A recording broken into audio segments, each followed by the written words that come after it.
Well, hey everyone, how we doing out there today? This is the Flip Flop Investor Show, and I am your host, Todd Bayer, the Flip Flop Investor himself. You know, every week we get together, we sit down with a local investor and talk to them about what they do in real estate. And sometimes they happen to be a local expert, sometimes they are a newbie, but today we got one of our favorite guests. I think it's about the fourth time you've been on the show now. Charlie Ortiz, how you doing today, Charlie? Hey, good, thank you. I think it is the fourth time. Yeah, and nobody's counting, you know. Or are you? Are you keeping count? No, You're trying to keep pace with, like, Jim Keller, aren't you? Well, I got to tell you, it's pretty exciting. Each time it gets better. Really? Yeah, it gets better. And You're saying the show's getting better over time? I think so. So let's remind some of the folks out there, maybe the ones that are new to the show. I know there's not many because everybody already listens to this show, but, you know, for the folks that are new, what do you do? Oh, okay. So I'm a full-time investor. I started in 2017. I actually joint venture. No, you didn't. You didn't start in 2017. Yeah. No way. Oh, no. I mean, I started. I mean, I think my career took off in 2017 full-time. Right. I think everything prior to that was just trying to, become to really start making money at it. And so I really started, I'd like to say, in 2012. That's when I really started knocking on doors. Right, and that's what I was thinking. Okay, said, yeah. So I mean, a lot of times people they won't really see the behind the scenes. They just see what they see today. Right. But if they could see 5 years ago or 6 years ago what that looked like, or 8 years ago, it was really tough. Right. So you got started, but you were like working with somebody else, like somebody that was sort of mentoring you along the way, right? Yeah, well, first, Todd, I really want to dedicate today to the Pokerback family. They're out of Orange County. What's their name? Pokerback? Pokerback family. Now, Ken Pokerback was a mentor of mine. Ken owned 3 houses on my block, another house about a block away. And as a matter of fact, he held a lot of rentals in Temecula, and he passed away not too long ago, about 5 months now. Oh wow! That he passed away, and I had known Ken since 2009. So, part of who I've become today is because of Ken. He taught me hard work, and he had funny sayings. Okay. He had funny sayings, like sometimes he would say, "Grandma was slow, but she was old." So we would be working on a house, and he would basically say, "Hey, come on, move your butt. Like, what's taking you so long? Yeah. Shouldn't take you that long. Right. And let's get going." Yeah, so you were doing like the actual repair work. Like you were there as a handyman, doing all the stuff, getting in the ditches, in the trenches. I don't know. You're getting in something. I mean, I think that's how everyone should. It's a great way to an intro is to partner up with someone, right, that's already doing it. And so with Ken, he already owned a lot of rentals. I was just a handyman, so it was great. He wouldn't pay me a lot, but I was really there to really learn from him. And he had a lot of experience. He's held many properties in Temecula, Murrieta, Lakewood area. And so he was a very good landlord. And, he was not a buy and flip. He was a buy and hold guy. Yeah, which in 2012, that was still a really good time to buy and hold, especially, even out here, which was unique. I mean, if you came from the previous cycle, it was tough to get a cash flowing property. So 2012, if you're hooking up with them then, hopefully he was buying from around 2008 to 2009 and buying through there because there was plenty of cash flow to go around out here. Ken would buy wherever it made when it really penciled, when it was a great deal. Yeah, his passion was working on the houses, and he felt like an artist. Okay, when after he was done, so it would take him sometimes 2 or 3 months, but he would renovate the whole house himself. Wow. And every morning he would do 100 push-ups and he would do 100 sit-ups all at once. Yes. That's pretty impressive. And then, up until, pretty much towards almost, I'd like to say that he kept the wheels going to the very end. Yeah. And, even on his deathbed, his wife was saying how you know, he was saying that, you know, towards the end he was still painting. Oh, really? Yeah, he was still painting in his mind. So, you know, Ken really wrote it all the way to the very end. Yeah. And so, I think so many investors that are in this world, because, you know, I kind of consider myself to be a retired person. I retired about 14 years ago from employment, and I've been gainfully unemployed since then. You know, but I think there's a lot of real estate investors out there, and that's sort of their mentality too, that this isn't a job, this isn't, you know, it's a lifestyle, and, you know, this is what I do to earn income, but you know, it's a lifestyle choice, and it's like a retirement. So you never truly retire from this, because once you own property and once you're, you know, just a landlord and collecting rent or collecting, you know, mortgage payments or whatever you're collecting, it's, you know, it's just sort of what you do. I mean, it's not a job. I mean, it's really not. And even then, let's say, you know, I came across like $20 million or some big substantial amount of money. I just put it to work. I can never fully see myself. And I love real estate for many reasons. Yeah. I love helping sellers that are distressed. And I love helping them get to where they want to be, because their current situation is not where they want to be. Right. And so getting those people moving on is great. Improving the neighborhoods, that's really wonderful. Rehabbing it, of course. You know, I come from a construction background.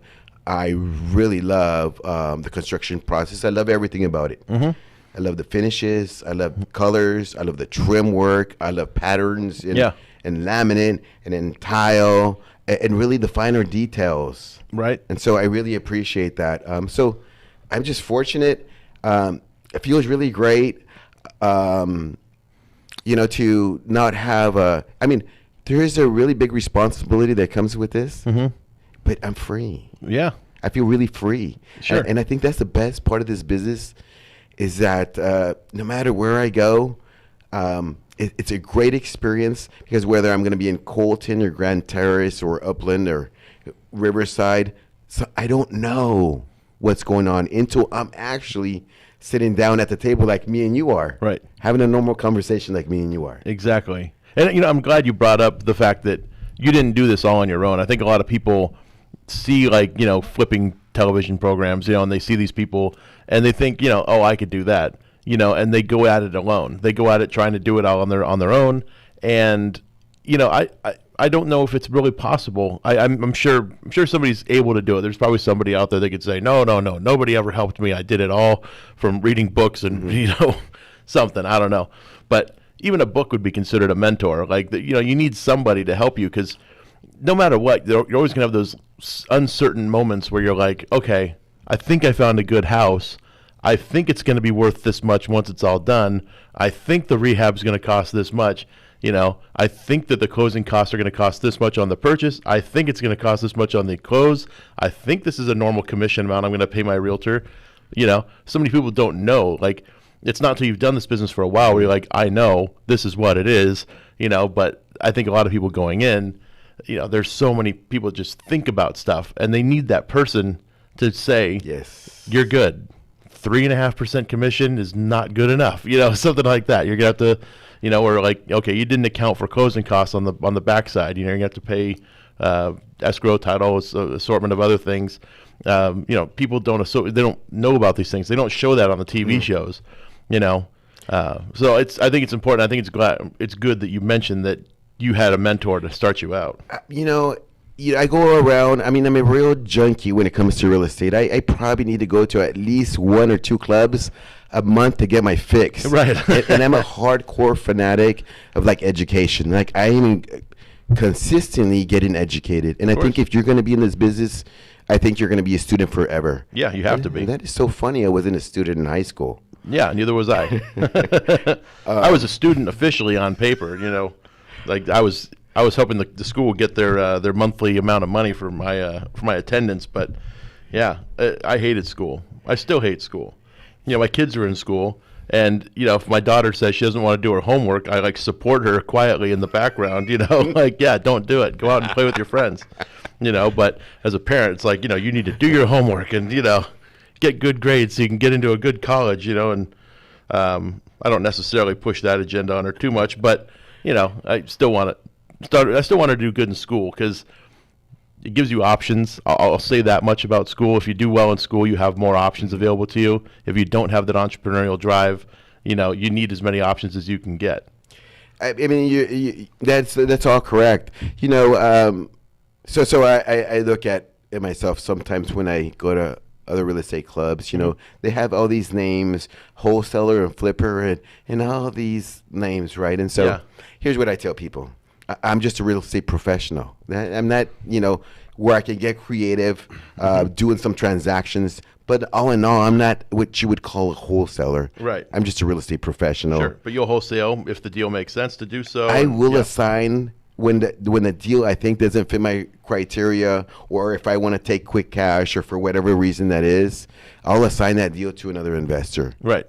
So, here, I want to mention one thing. I'm going to turn the tables just a little bit. Okay, we're going to completely switch directions. Here's where I get often. People often say, when I'm talking to people, they will come up to me and they'll say, hey, I have $80,000. I have $100,000.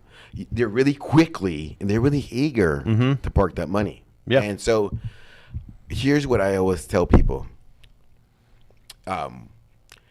Do as much homework and know everything there is to know about that people before you start writing any checks. Absolutely. Before you start going to the bank, before you start doing any of this.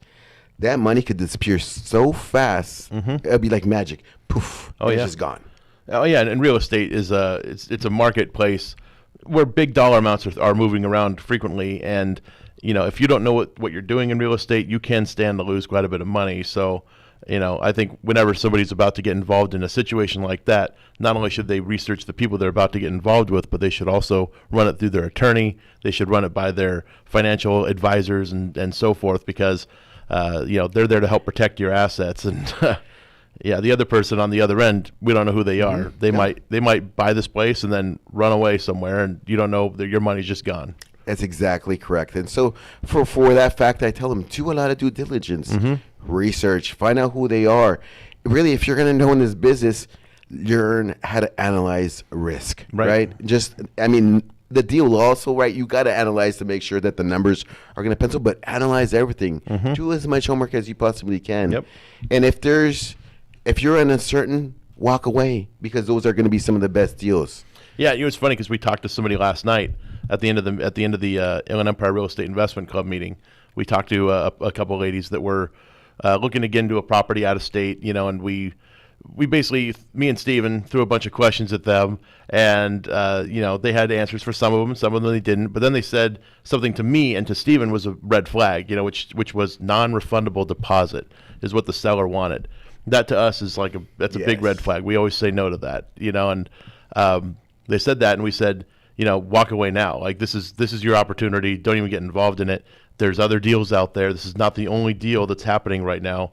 In fact, it's not even a deal. This is just a property somebody's trying to sell you, and it may not be good at all. So, there's a lot of power in the word no. You don't have to do anything. It's a good word. It's a very good word, when you're negotiating, because who knows what the seller, maybe it is a great deal. Who knows? Maybe it would make sense, but there's certain things you just don't negotiate on.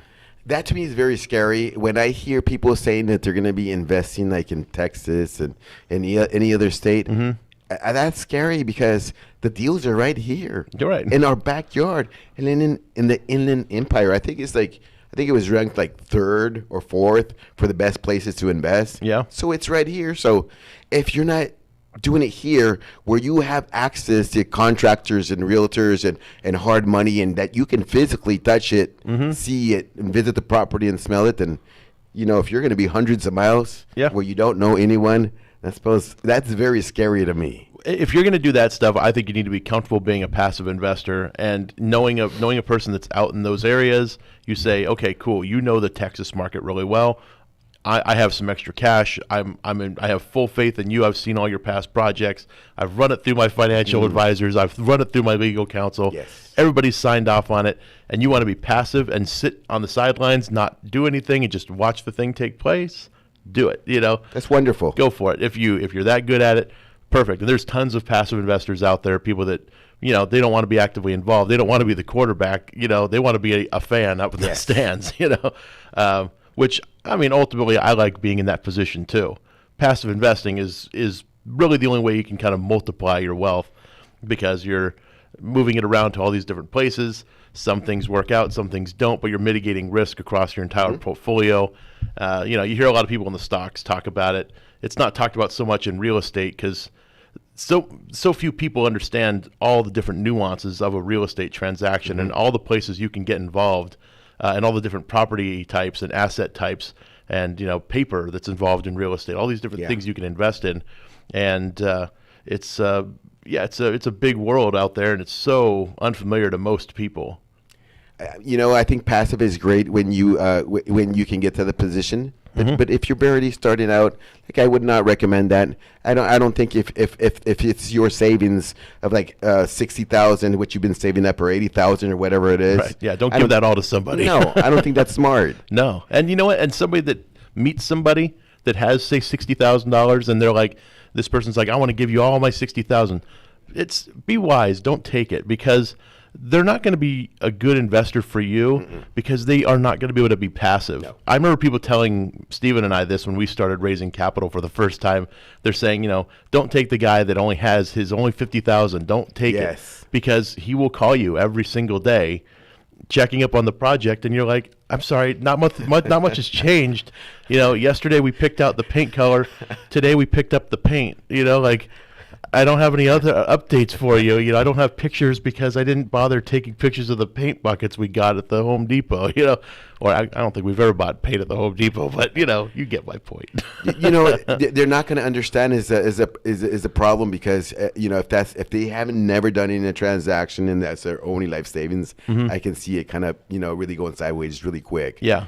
And they want to be. It's funny because they end up wanting to be more active than what they originally kind of said. They said, "Oh, I want to be a passive investor. I just want to, sip Mai Tais on the beach of Waikiki, and I want you guys to do all the work." And then you're getting phone calls, and then you list the property, and they want to go by and see it and all this stuff. I'm like, if you wanted to be in the driver's seat, we could have structured this completely differently, And so. Because we've done it certain ways, like where you joint venture with the money partner rather than like lending you the money. And, sometimes that's a better position for them, because sometimes they really just want to learn and kind of like see how we do it. And I'm fine with that, but let's set it up that way in the beginning. You don't have to do it, like some passive, like pretend to be a passive guy and not be passive about it.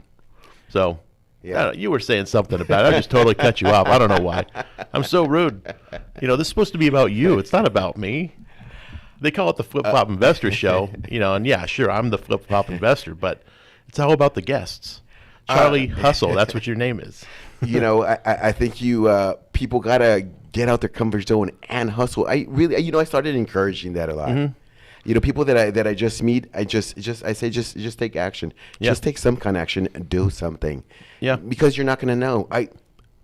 Especially in 2018, there was a lot of growth. I went from I think in 17 where I started a office down in Temecula. You went down. Yep. I spoke at the Temecula Valley Investor Club there. Right, Tessie's Club. Then all my operations were in the Riverside area. So then I got a small little space there. Yep. Next to you guys. And then slowly, now I'm into a bigger room. Now I got a bigger office. It holds now about 10 to 12 people. Yeah. So we're steadily growing. It's not about the size of the office; it's how you use it. Oh yeah, yeah. But you guys are maximizing that room currently. Yeah, we're really trying to utilize, and I think, especially new people, but even people that are already seasoned. I think the biggest break is that they don't run, being a realtor investor as a business. It's not run like a business. It's a hobby. It's a hobby. So they don't. It's got to be run like a business. You got to know what you're going to be shooting at, what you're aiming at, right? And you just got to be some kind of plan in place, because if there's no blueprint, nothing's going to happen. Right. The wheels aren't going to turn, and the electricity. It's not going to stay on. No. Something that Yeah, we've had electricity shut off. Yeah, absolutely.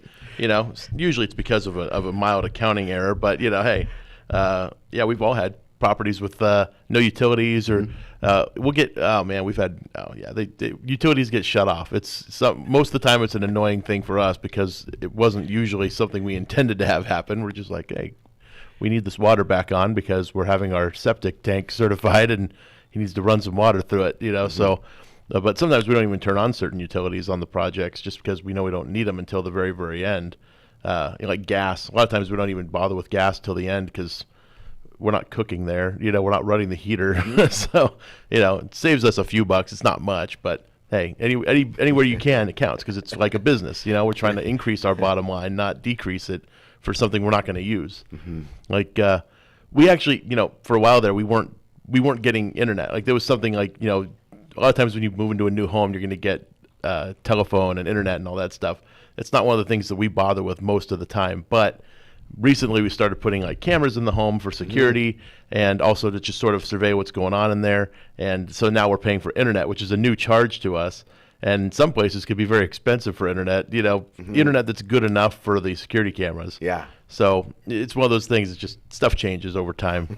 I don't know where I was going with that. I'm going to switch directions. Let's do it again. Let's switch directions. It is really fascinating to see you and Steven really grow. It's been really fascinating. I think I met you guys in 2015. Probably, yeah. Maybe even before that. I don't know. It was whenever we went to... Oh, wait. When did you guys have your first meeting? 2014, September. Okay. So maybe towards the end of 2014. Yeah, maybe. I remember I went to the first meetup like in 2015. Right, and I met you like the month prior to that. Oh, yeah. At Kendall Stock's meeting out in was it Marietta or something? Oh yeah. Yep, and that was you proposed to me the idea of different types of neighborhoods, yeah. and the inhabitants of these neighborhoods and how to properly renovate for those neighborhoods. So it was some good advice. It's really fascinating to see your growth and really see, how I started seeing you guys around the club and really started seeing you guys grow from that one small office to basically like you guys took over that whole building almost up on top of the floor. That's pretty amazing. And now you guys are venturing to, more bigger projects. And so that's been really, really, really fascinating. It's, I also find it fascinating how I kind of piggybacked off you guys, leveraged, and I was able to like really catapult the business. Something that I was really, really trying to do much sooner. Yeah. Well, you went through the accelerator program that we did through the Inland Empire Real Estate Investment Club, which we're not offering right now. We're not offering to do it at the moment. It's very time consuming. Plus, somebody just rented the office space that we used to do the accelerator in. So even if we wanted to, I don't know where we would do it. But the accelerator program was this thing where we brought a bunch of people in that were looking to do deals, and we treated it kind of like a fat camp where you pay a down payment, you say, here's $500 that I'm going to get a deal done somewhere between March and September, I think is when we did it, of 2016. And so, during that time, you have to get a deal. If you get a deal before the end of September, we give you your $500 back. But if you didn't get a deal, we got to keep it. And we don't really care about $500. Like we didn't do it so we could keep $500 from people. We really wanted to set the bar low enough where people would actually do it. But it had to be high enough to where it was something that if you lost it, you'd be like, I lost $500 because I didn't put in the work. So it was basically like we had people come in and speak, talk to you about different elements of the real estate world. And, we had little field trips. We had parts where we would break down a phone call somebody would make live on the, in front of everybody, where they're calling an actual seller and negotiating a deal right there on the spot. So it was a lot of good hands-on training. And, you were one of the people that emerged from it as a leader, and you came out of it, I think, 2 deals by the time we were over with. They were great deals. They were great deals. They were really awesome. Yes, they were. Probably the highest ROI you guys have had, I think, right? No, but close. Oh. We've had some really amazing deals too. Come on, give us some credit. Oh no, it was a cash on cash. Cash on cash was great. I think that was the highest, right? Highest for Community Restoration Group. Okay, but not highest in our careers. Sorry. I don't want you to toot your horn too loudly. Come on. It's funny. Earlier you mentioned that people need to get out of their comfort zone. And yes. I was actually thinking about this while eating lunch today. I was at Farmer Boys in Riverside. Okay. And I thought, if I moved to a new area, all right, let's say I got picked up and I got dumped in Omaha, Nebraska. I don't know anybody in Omaha, never been there, don't know anything about the place. If I really wanted to make it big in that city, I got to make a big impact real fast. Yes. You know, so I'm thinking, what if I just walked into the local, and I don't know if they have farmer boys out there or not, but what if I just walked in and announced, you know, excuse me, everybody, can you give me a moment of your time? I'm a real estate investor. I'm from California. I've done a ton of deals out there, and I need to do 4 deals in Omaha before the people will take me back to California. You know, is there anybody in here who's interested in real estate? You know, there's a way you could maybe make a splash, but for a lot of people, it would be extremely difficult for them to get in front of a fast food restaurant audience, you know, or really any audience, and make an announcement like that. Yes. But you don't seem to have a problem with that sort of thing. Like you know, I wouldn't call it shame. I wouldn't call it, you know, that, but like, you know, what you don't have is that fear of, this is what I'm trying to get, and I'm going to do whatever it takes. And when I say whatever it takes, it could be something like that, which for a lot of people could be extremely embarrassing, but that's something that you're willing to do, and I think that's why you've gotten to where you are versus so many other people that came into the club before you did, you know, and even like at the same time you did and after you did, you know, they're not willing to make that jump, that sacrifice. It's a commitment, and it's 5 years. It is. And it's a real sacrifice, and I think if it start today, because it's going to be 5 years, 5 continuous years in whatever it is you do. And I always think about, like, I thought about this in 2012, and I was like, I'm just going to go for it. It's going to be 5 years. And so I knew that it was possible, and I knew for a fact that it was going to happen. And I knew I was going to do whatever it took, and it didn't matter whether it was I have to sleep in my car, under a bridge. I didn't care. It doesn't matter. It's just all I see is obstacles that I need to overcome. So there's never any barriers. Yeah. There's never any fear. And so I think just keeping it really, you know, almost like 3rd grade level, almost like I don't know exactly what I'm going to do, what I'm doing, but I'm just going to do it. And so, you know, for example, 2018, besides, you know, buying property in the formula that we use at a discount, I think, you know, you gotta be able to, you know, you gotta be able to be susceptible to change. Okay. And so, I started doing a more creative financing. I did a couple of subject twos. Yep. And I think you just need to fail and get that over with as quickly as possible. Right. And know that you're going to fail. Right. And don't get married to a deal. And not emotional. I remember in 2015, I mean, this is probably the best deal that I ever did because I learned so much. And it was with Jim and down in Paris. And it was great because we ended up messing this whole thing up. And we were really emotional, you know. How'd you mess this deal up? Well, you know, first of all, she was in a pre-foreclosure, and she didn't have title. Title was in her parents' name. Okay. And then, so this is a probate deal waiting to happen. Well, we were trying to do which was a petition to determine succession. Okay. Now that's not a limited, and that's not a full probate. Right. It's not even a probate whatsoever. Yeah, not yet. In California, property that's worth $150,000 or less.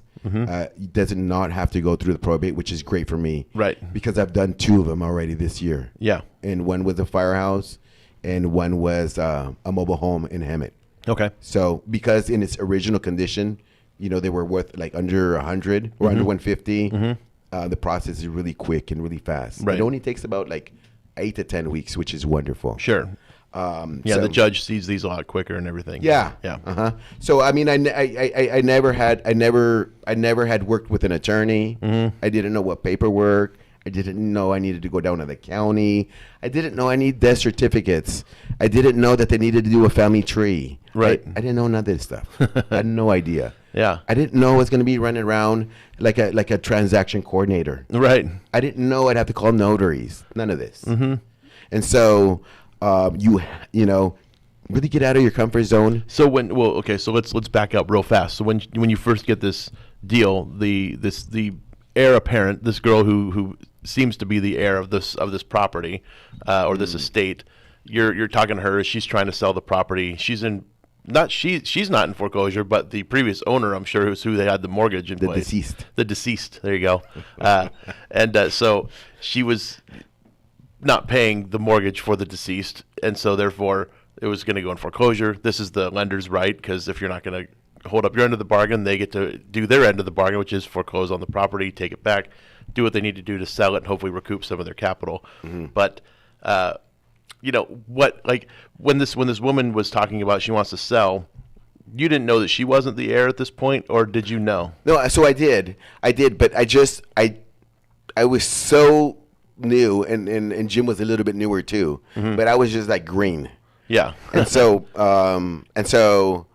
the deal was, at one point she wanted to keep it. So she had talked. At one point, she thought she wanted to keep it, but then she said she didn't want to keep it. There was a lot of bad memories there. Okay. Both of her parents died there, and so anyhow, she didn't have title of the property. She went into notice of default. 3 months after you stop making the payments, you're going to go into notice of default. Right. And then quickly, because she didn't have title of the property, the property quickly, after like 4 months, quickly escalated to notice of trustee sale.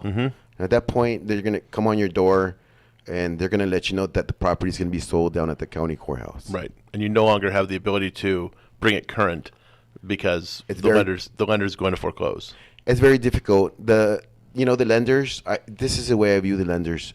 I view them as just like a large, almost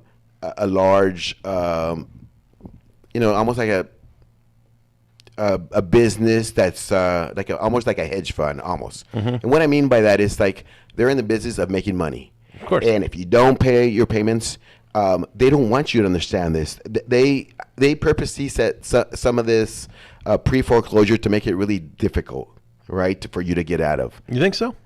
I think some of the paperwork. I will speak for loan modifications. Okay. For loan modifications, typically you have 30 days, fill it out and get it back. But a lot of times, they're going to be asking you for more paperwork, and what happens is they're going to contact you probably like on the 28th day, and this is what I see regularly.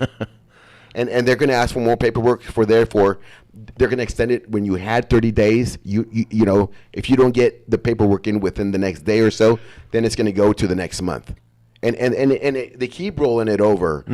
Until they're collecting fees during that time. Exactly, and that's how they make money. But it also, this depends on what kind of a market you're into, because if you're talking 2008, when properties were on the decline, loan modifications, they weren't trying to string those things out. In fact, most places didn't even know what a loan modification was, and there wasn't even a department set up for this. That's right. I think it all started like around the loan mod stuff, like around 8, 9, 10, would you say? Around 8 or 9. There was a piece of legislation passed which made it so that banks sort of had to offer this as a solution or an option. It was part of the bank bailout and all that stuff that we had back in 2008. And so they started offering it, and they had to put together these I can't think of the name, asset something department that they all had. Oh yeah. The asset manager? No, not well. The asset manager was the person that manages each one of the assets, but the department itself had a different name. Oh my God, why am I blanking on this? It's probably because I haven't dealt with an actual pre-foreclosure in a while. But it was basically just they handled dispositions where they were going to be at a loss. Okay. Gosh, why can't I remember the name? That's so funny. But since you're talking about that, Obama also did he extended the foreclosures. Was that Keep Your Home California? Yep. The property just ended over the summer. That was Jerry Davis, I think. Oh, was it? I think so. Okay. Was it Schwarzenegger? I can't remember. Which governor was in place, but that was a California thing. The Keep Your Home California, same thing. And they put that loan in place. It was a loan modification program. It starts with an H, I think. I don't know, but you mean HAMP, Home Affordable Modification Program? That's the federal one. Okay. There was a California version of it too. I want to say it was like the camp or something like that. I can't remember. Somebody out there is cringing right now, thinking why doesn't this guy know this? You want to know why? It's because I didn't really do any of them. I never actually did any of these. I had people tell me about them. That's why I don't know. So, never be afraid to admit you don't know something. That was hard for me in the beginning, believe it or not. Yeah. Because you don't want to sound stupid, No, but you know what the great thing is? It's like, you know, like the people that are on my team that are, that are out there setting appointments, like that's what I did. Yeah. That's where you're going to learn. And so like, for example, Miguel. Yeah. Miguel is an entrepreneur, go-getter, take massive action type of guy. Yeah. And if you don't have that attitude, it's not going to happen. Right. You got to want it so much. It's almost like you're sick and tired of your current situation that you said, that's it. Something's got to change, and it's going to change today. Yeah. And I think once you decide that you're going to change, that will happen. It will. And if anybody's interested, you can check out the interview I did with Miguel last week. It was a good interview. We actually had a really good time. Check it out. We have it on YouTube. You can also go to the KCAA radio website and look it up there under the podcast for the Flip Flop Investor Show. It's definitely worth a listen.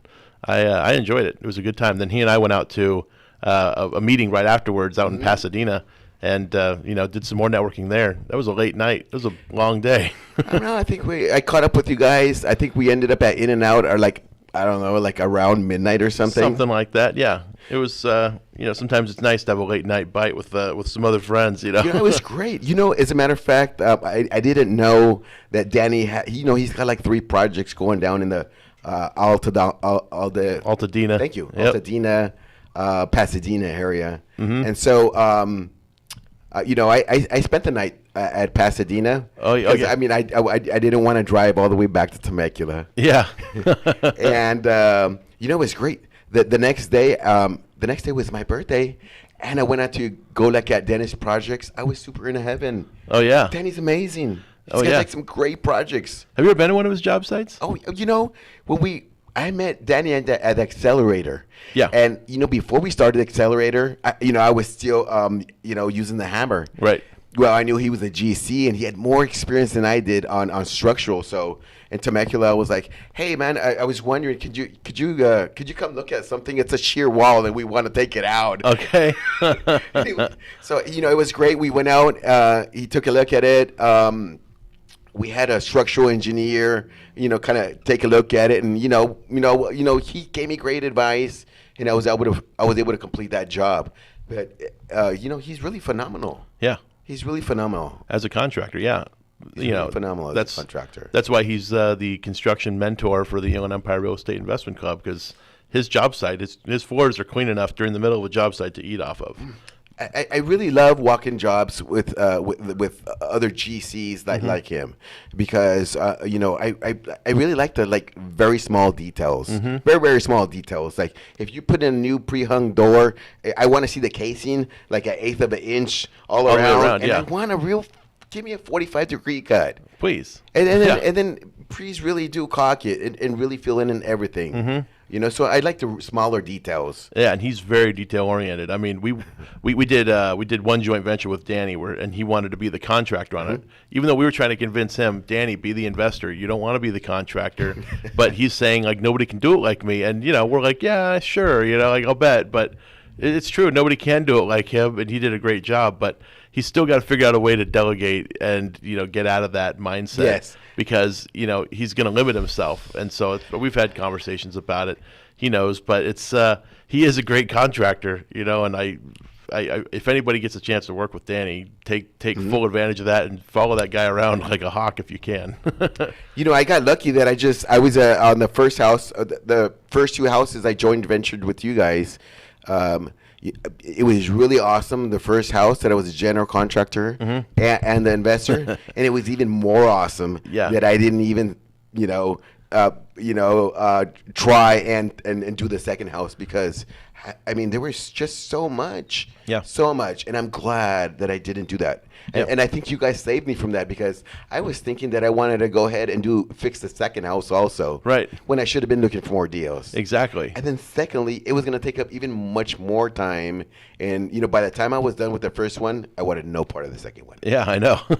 That first one was a headache. And then at the very end, we realized we forgot to put an air conditioning in, so we had to we had to put in window units, and I think, or did we do mini splits? No, we did a window. We didn't do the mini splits. On the second house, we did the mini splits. Yeah, we did, because we planned ahead on that one. I'm so glad I'm so glad I didn't, spend my time, trying to, pick out the tile and all this. I'm so glad I didn't do that. Yeah. Even though the place you did, I mean, it turned out great. I thought it was very nice. I think everyone should do one house so that way they know that they don't ever want to do that again.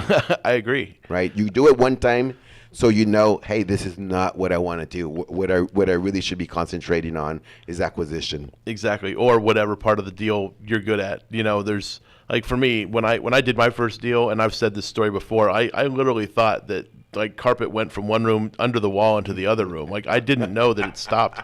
I didn't know there was stuff called tack strip. I say this like almost picking on myself, but like I didn't know. I knew so little about construction going into it that I actually like ran the first project myself because I knew I needed that education. Yes. And it was a big learning experience. Fortunately, I have a lot of friends that they all work in different trades, so they were able to like do some of the work, do some of these things, and I paid them for what they did. But it was such a learning experience working with all these different guys because they're used to being on these job sites and working with all the other trades around them and stuff, and I wasn't familiar with it. Like one mistake I made was I called the painter out. So the painter was there the same day the landscaper was there. So the landscaper's throwing dirt around as the painter's trying to prime the outside of the house. Oh, that's wonderful. And the painter keeps yelling at the landscaper. Landscaper walked off the project, kept all the money I gave him, mind you, and I paid him for the full job up front.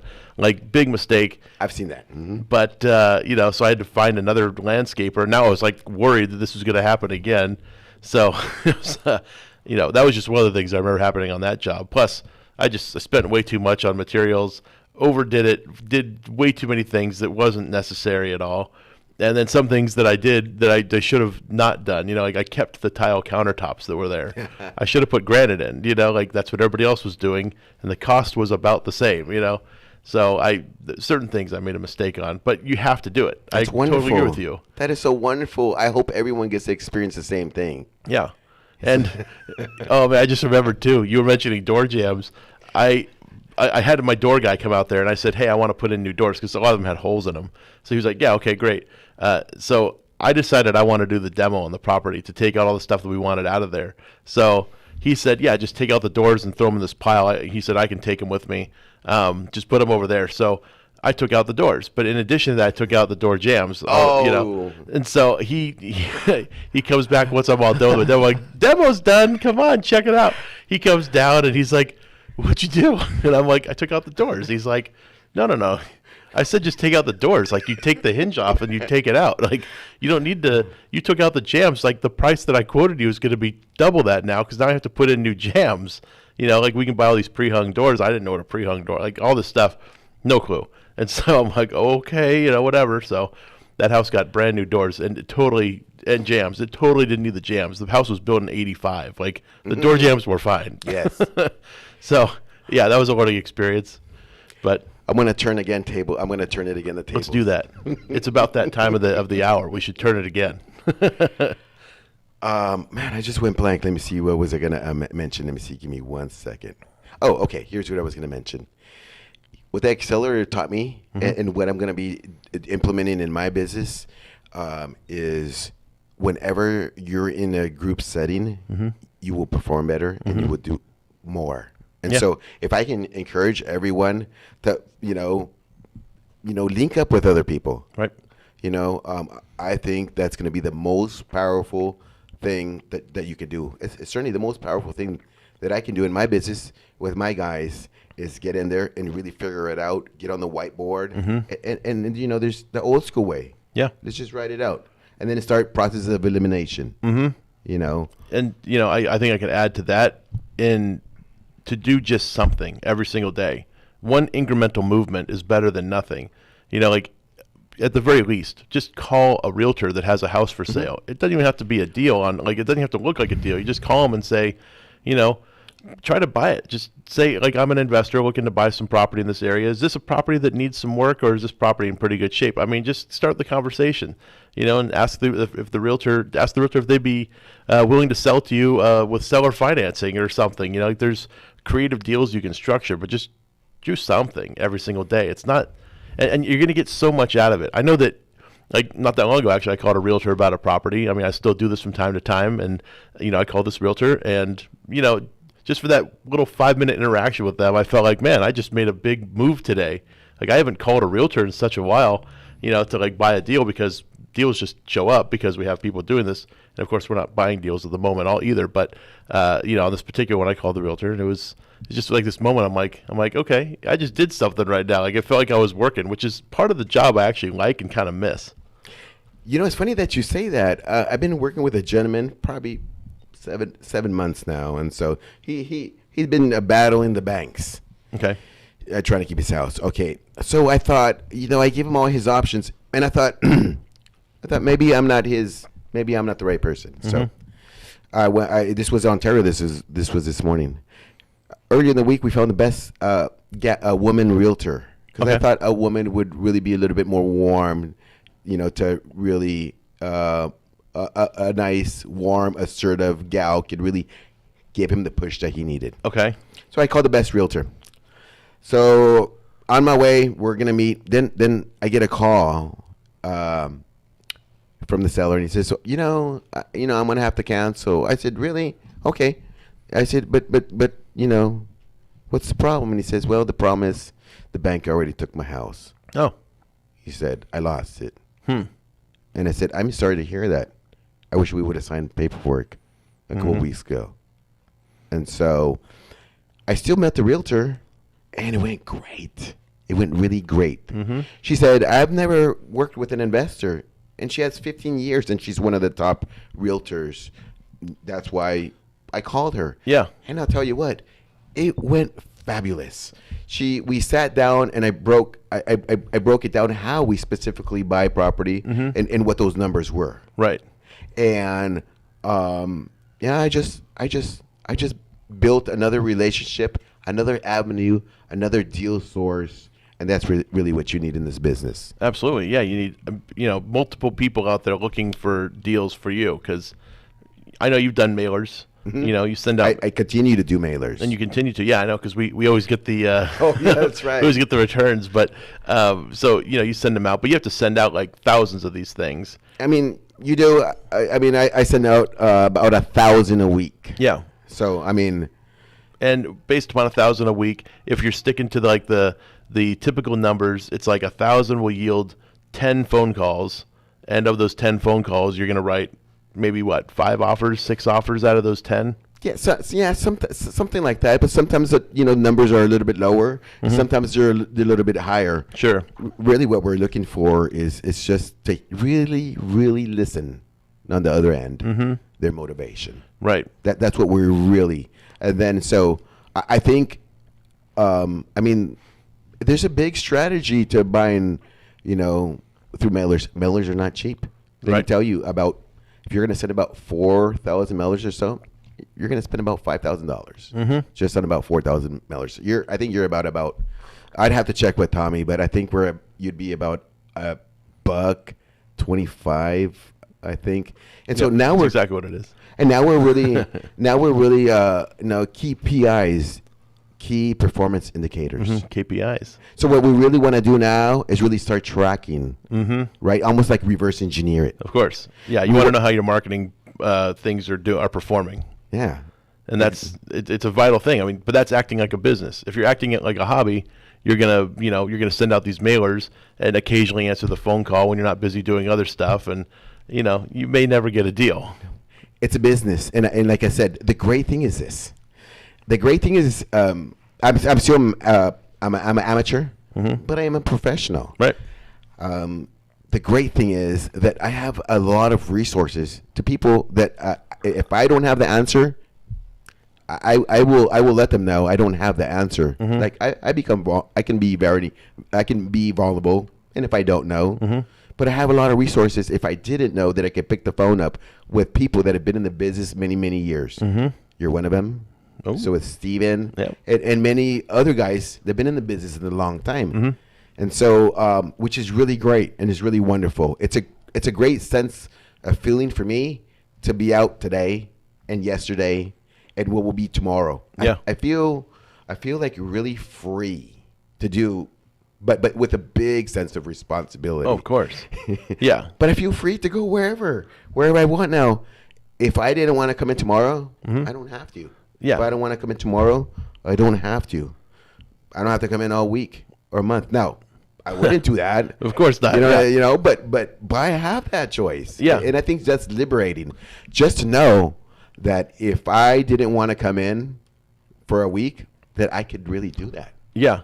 And but, so, eventually the wheel stops turning because you still wear hats within the organization, And maybe one day you'll move it to the point where you can be completely passive and you don't have to be there at all, and you can have somebody else and other people running it, which, I'm sure you'll get there at some point. Not today. Not today, is though. a lot of many hours. Yep. Many Sundays. Countless of hours. So, there's that must be that sacrifice that you're talking about. It is. That's what people aren't willing to do. They aren't willing to put themselves in that kind of a situation. No TV. Yep. I don't know what happens in the real world. I only know what happens in my world. Right. Right. And so, you have to sacrifice a lot of people, kids and everything else. But you're either going to sacrifice, 5 years, today, or you're going to sacrifice, the last 5 years of your life. That's sure. Not what I want to do, and that is constantly on my mind. So that's why I do a lot of things that I do. Right. And also, to set my two sons and that generation up also. Yeah. Like absolutely. That's my biggest drive, and that just keeps me propelling me forward. Well, awesome. I'm glad you said all that. We've only got a couple minutes left, so I'm going to take that time to talk about the Inland Empire Real Estate Investment Club. For those of you folks out there looking to get into real estate investing, or for those of you that are already in real estate investing and just want to further your career, get to know some new people, do some networking, educate yourself on more creative ideas in real estate, come on out to the Inland Empire Real Estate Investment Club. We have our big meeting every fourth Wednesday of every month at the Mission Inn. That starts at 6 p.m., goes till 9 p.m. That was last night. So the next one coming up is going to be in the fourth week of February, which will be on February the 27th February 27th, 6 p.m. Mission Inn. You can get all the details on meetup.com about that. Just look up the Inland Empire Real Estate Investment Club. We're the group with over 4,400 members. We've also got more meetings the first Wednesday of every month, the second Wednesday of every month, and then we come together on the Saturday before the fourth Wednesday for Saturday morning coffee. All the details for all those different meetings are on meetup.com. Just look it up there and come out and see us. Get to know some people in the group and start doing some deals. Make 2019 the year that you're going to finally commit to doing this. I want to thank Charlie for coming on again. We'll have you back again, I'm sure, because we love having Charlie. And I want to thank you all for tuning in. We'll see you all again next week. Have a good week, everyone. Take care.